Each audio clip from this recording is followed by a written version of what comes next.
Fala galera, tudo bem? Meu nome é Victor, bem-vindo a mais um vídeo da Seven Fitness. Hoje a gente vai falar sobre a queridinha low carb. Ela emagrece, ela faz bem, por que ela ficou tão famosa, qual é a história dela? Vamos saber depois da vinheta.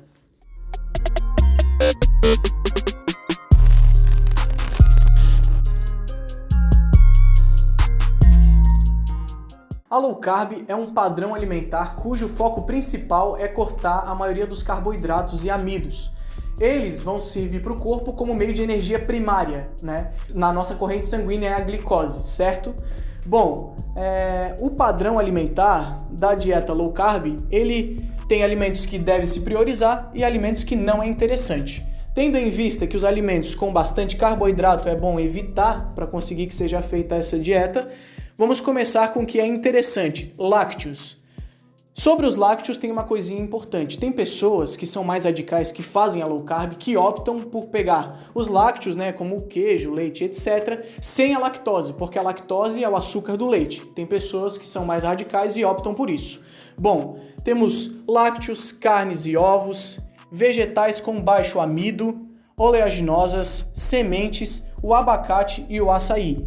O açaí é difícil encontrar na região sul e sudeste do Brasil, sem que venha acrescido de frutose industrial ou amido de milho. Então, se você está procurando o açaí, dá uma olhadinha no rótulo atrás, que pode ser que tenha pegadinha para você e pode atrapalhar se você tem algum objetivo específico com esse alimento. Sobre os alimentos que é interessante evitar se você pensa numa dieta low carb, como eu já comentei antes, alimentos que tenham bastante amido, frutose, açúcar, sacarose, etc. Qualquer tipo de conformação do carboidrato. Exemplos: grãos, pães, aveia, arroz, qualquer tipo de arroz vai ter, tá? O arroz integral, ele tem a parte de fora com bastante fibra, que dificulta a absorção do carboidrato, mas tem também massas, farinhas, tubérculos, frutas doces, por exemplo, melancia, abacaxi, o gosto não é tão doce, tem bastante carboidrato, uva, enfim. E feijões em geral. As leguminosas também possuem um índice de carboidrato ali que pode inferir no final da sua conta de carboidratos do dia. Ele vai ter uma importância sim. Bom, agora vamos falar um pouco sobre qual o objetivo da dieta cetogênica. Por que a gente corta os carboidratos? Como eu falei no início do vídeo, os carboidratos que no corpo vão se transformar principalmente em glicose são a fonte primária de energia do nosso organismo. O cérebro utiliza somente a glicose para funcionar. Logo depois você vai entender o que pode trazer de benefício, malefício e etc. sobre essa dieta. Mas por que corta o carboidrato e a glicose? Para o corpo buscar outras fontes de energia para se manter vivo. O exemplo disso é proteína, gordura e lactato principalmente. Tem outras, mas em menor escala. Foco na gordura. A dieta pode também ser chamada de cetogênica justamente por isso. Quando a gente quebra a gordura para gerar algum tipo de energia para o corpo, seja para onde for, menos no cérebro, né? Ele gera um quadro de cetose. A cetose é um excesso de compostos cetônicos que vem da quebra da gordura para geração de energia. O nome da quebra da gordura é beta-oxidação.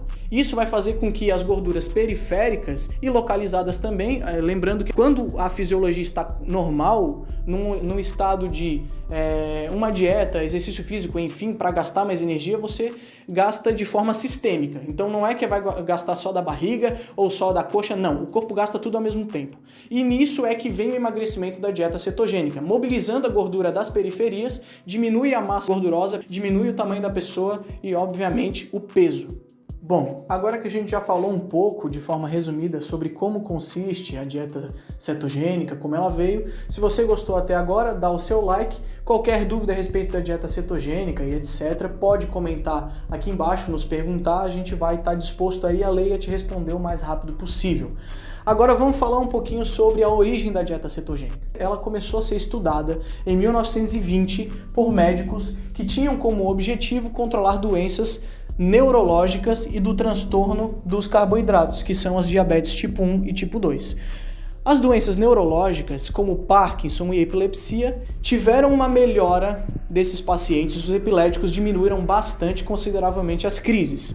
Então, deu certo. Quando eles passaram para aplicar nos diabéticos tipo 1, deu problema, muita crise de hipoglicemia, inclusive, né, se eu tivesse vivo nessa época, tinha dado uma merda legal, né? Diabetes é tenso. É complicado.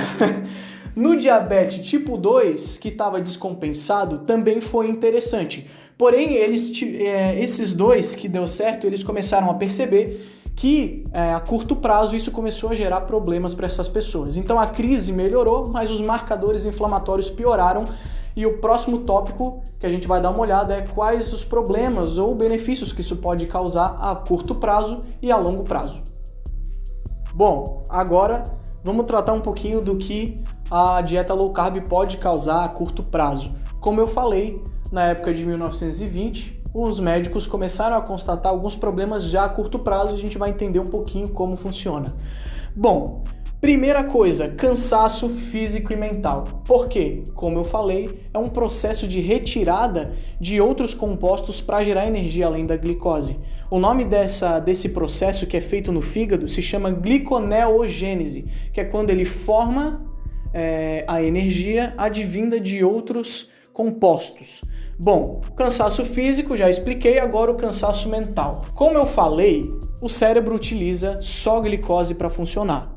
Quando a gente corta a glicose, ia dar coisa boa? Não ia. Então, a pessoa tem um cansaço físico e principalmente mental. Vai ter dores de cabeça, principalmente também por causa disso, confusão mental e descompasso em hormônios também, que tem a ver com fome e saciedade, certo? Logo mais, o cérebro vai estar no estado de alerta, vai causar insônia, vai ter câimbras por causa da produção, de a mobilização de gorduras para esse tipo de tecido, vai gerar ácido lático, o lactato vai ser utilizado também, como eu falei no início do vídeo. No que diz respeito ao trato gastrointestinal, constipação e esteatorreia. O que é esteatorreia? Excesso de gordura nas fezes, certo? Por que vai ter uma constipação? Porque vai ocorrer um estado de desidratação severa. Lembrando que também os carboidratos eles fazem o papel de reter mais líquido no corpo e reter também no músculo. Então vai ocorrer desidratação, pele seca, cabelo seco, queda de cabelo, também outros problemas como dor estomacal e azia, pela característica da dieta que modifica, certo? A curto prazo ainda não tem mudança no perfil de hormônios sexuais. Vocês vão entender já logo por que eu estou falando isso. A longo prazo, essa dieta causa problemas seríssimos para a saúde. Por isso que essa dieta só pode ser feita com acompanhamento nutricional e de médicos e se ele achar que for bom para você. Ela não é aconselhada a fazer em casa sem orientação de um profissional, porque como você viu, ela causa problemas.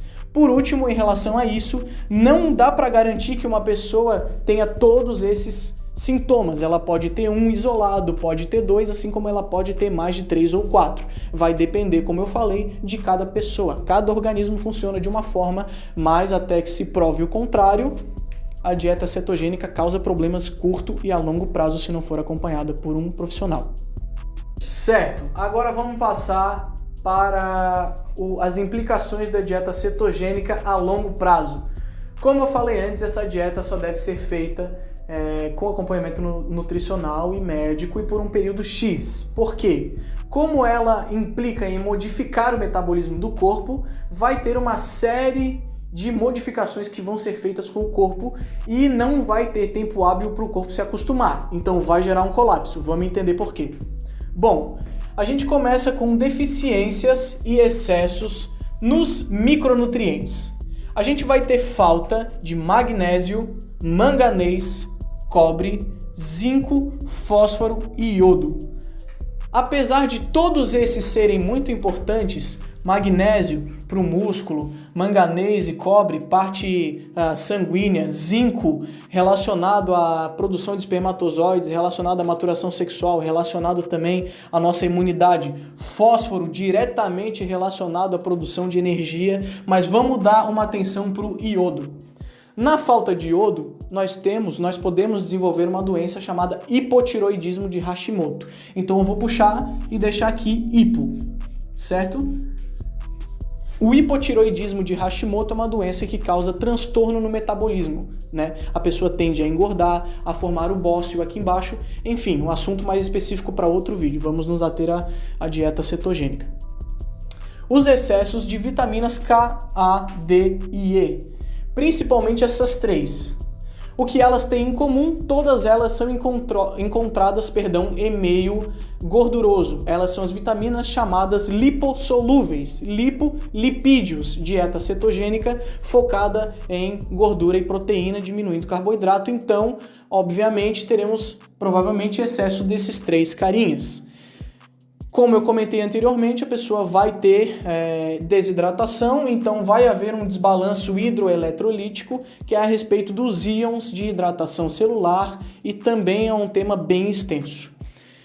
Agora, nefrolitíase e colelitíase. O que é litíase? Litíase é cálculo, pedra. Então, nefro é rins, pedra nos rins. Cole está relacionado à vesícula, então colelitíase é pedra na vesícula.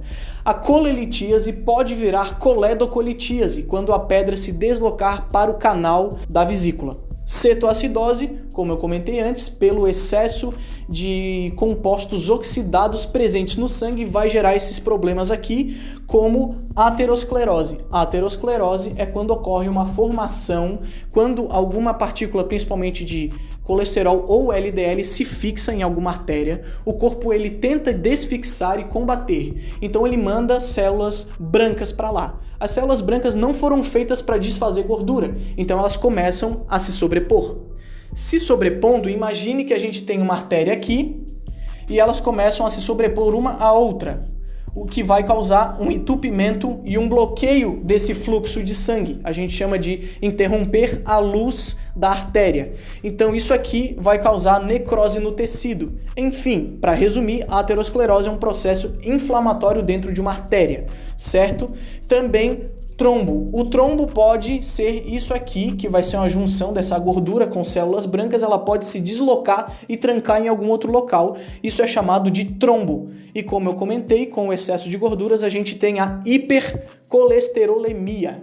Hiper, alto, colesterol, vem de colesterol, e emia no final significa sangue. Então é excesso de colesterol no sangue. Para terminar, ocorre o descompasso hormonal sexual feminino e masculino, perda na libido, estresse e tudo que causa relacionado a isso. Pode também causar disfunção sexual e, infelizmente, ela também pode causar a longo prazo a esterilidade do homem, certo? Então, vou repetir o que eu já falei no vídeo. Essa dieta não é uma dieta. É um protocolo para cuidar de doenças e casos específicos. Valeu, galera? Espero que vocês tenham entendido a respeito disso. Se forem pensar em fazer, fale sempre com um nutricionista e profissional da saúde, certo? Te vejo nos próximos vídeos. Obrigado. Pessoal, esse foi o vídeo de hoje. Lembrando que tudo que o Vitor falou nesse vídeo é baseado em artigos científicos, não em achismo, muito menos a opinião dele. A gente se preocupa em trazer um conteúdo verdadeiro, um conteúdo rico e que agregue valor de alguma forma na vida de vocês. Então lembrando que ele é totalmente baseado em artigos científicos. Não esquece de se inscrever para ajudar a gente no canal que está começando agora. Deixa o seu like para fortalecer e o YouTube recomendar esse vídeo e ativa o sininho para receber as notificações. Tamo junto!